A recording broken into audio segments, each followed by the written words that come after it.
is Fabio Lima. I'm an assistant professor of theory and knowledge and also a member of the DCRC Content Committee. Yeah, I'm here with Ronaldo Cerri from the University of British Columbia. Ronaldo Cerri is a specialist in reproduction, and he's here with us to talk a little bit about activity monitors used in dairy cows. Ronaldo, what are types of activity monitors that are available in the North American market? Okay, so first of all, thank you for having me, Fabio, and thank you for the CRC for hosting this new series. There are several types of activity monitors currently in the market. You know, the activity monitors, although they are relatively new to North America, they've been used in other places in the world for quite a while. The most traditional type of activity monitor or activity, let's say, measurement is actually physical activity, which can be measured by either pedometer, like steps, number of steps, or actual activity in general as it is done by accelerometers. So it's a more broad view of activity, physical activity. On top of that, now many of the sensors of the monitors, they do measure lying time, lying, standing time. They measure rumination time, feeding time. Some of them, they actually are already measuring like temperature, or at least try to estimate temperature, and location, like GPS, you know, included in the monitor, so they can see where the cow is in the barn. And different monitors are coming as well. Some of them, the most traditional, are those that you see attached either to the hand of the leg or the leg of the cow. Some, mostly, lots of them in like a collar. But now you're starting to see some ear tags, some that are just based on camera, so recognition of movement by cameras. A few others like bolus that the cow swallow and sits in the rumen reticulum. So there is no shortage of types of measurements and types of sensors today in the market. Now, what are currently the common uses for these activity monitors and some of the limitations that you see they have? Very good. The most common use, for these activity monitors, and when I say most common use, perhaps the best way to put it is the more traditional way for those monitors to be used is for estrus detection.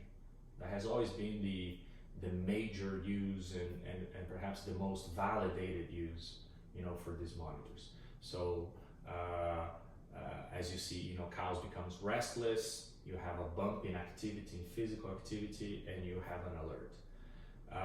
Then the other types of measurements they are related also with estrus, but they try to be mostly used for health related issues. So trying to either predict or diagnose or alert for a health event.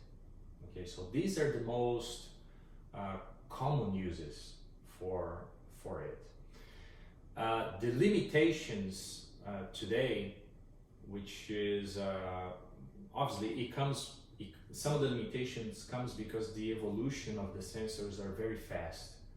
They are a little bit different than, for example, in the pharmaceutical industry, when you have new molecules. New molecules take some time to come to the market and get established.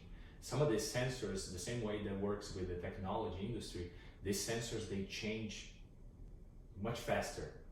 So the limitation, in my view, is how do you validate those sensors on a continuous basis towards really predicting and detecting physiological events at a more accurate way.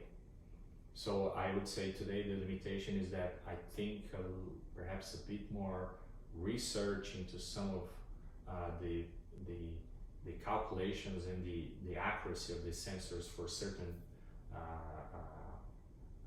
measurements, I would say particularly related to health, it's probably one of those. On the ester side, I think it is, as I mentioned before in the previous questions, I think it is a more validated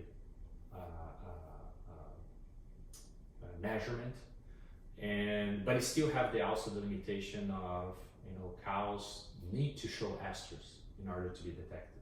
So compared to some other management strategies, is still somewhat of a limitation, but I think this is something that is not the fault of the sensors or the software. Is just a cow has to do her part as well. So, what are some of the future uses that you envision for these activity monitors that come to the market? So the future use, which is going to be, I think, something that will evolve a lot faster, you know, with time. In my view, the first one is this continuous improvement into the accuracy of how some of the sensors measure things. And when I say the accuracy of measuring things, I think they measure well what they are proposing to measure. If it is feeding time, if it is steps per hour, if it is rumination, I think the sensors are actually very, very accurate. I have to give kudos to some of the companies, because I think the software and hardware got a lot better than what it was many years ago. The issue is how you correlate those things with certain traits that are more complex, such as disease. I go back to the disease. So I think there's going to be more and more work on this, and those I think the dream would be that these sensors will really be able to predict most of the diseases. You know, the prediction side of it would be the one that will go in line with all the other management strategies where people are trying to use less antibiotics and so on and so forth. So I think this would be the gold standard for the future. I think a few other things that I see sensors being used for is to use as a source of I like to say like digital phenotype of cows. You know, so you can collect data in a much more intensive way, accurate way, so you can have that not only for management decisions, overall management decisions in the farm, but also, for example, as a way to provide better phenotypes for genomic evaluations.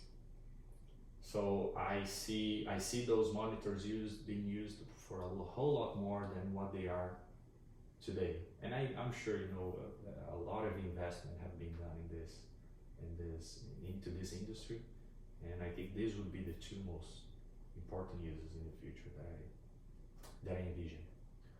Ronaldo, on the behalf of the DCRC Content Committee, I would like to thank you for participation in our section Ask an Expert. Thank you very much. Thank you very much, Fabio, and thank you, DCRC.